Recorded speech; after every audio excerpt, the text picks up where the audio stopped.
definitely was a progression that started with me learning more about myself and how I work and how I think and why do I think the way that I think. And, personal development, same as you, the first book I read from cover to cover was The Compound Effect by Darren Hardy.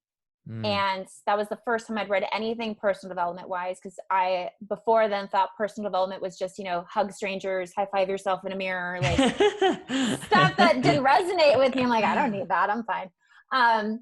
But when I realized it's so much deeper than that, the journey really started with myself. And then from there, I realized I'd always been a very naturally nosy person, Mm-hmm. but I'd never really had the confidence to ask those questions.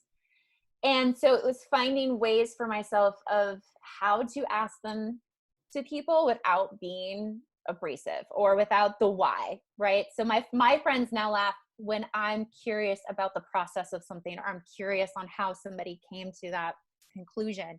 Mm-hmm. Instead of going, why do you think that? Because people get very defensive. Mm-hmm. My go-to question is, interesting. Walk me through that.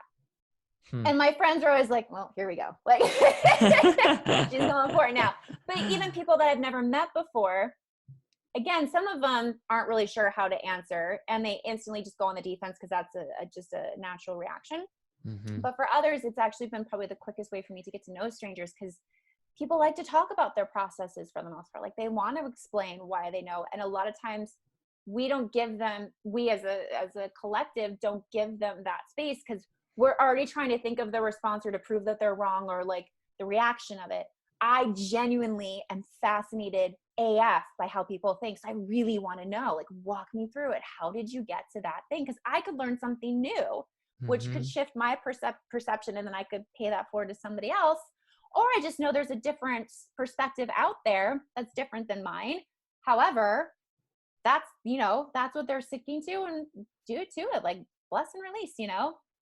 So I think it just came from getting more confident in myself, what makes me tick.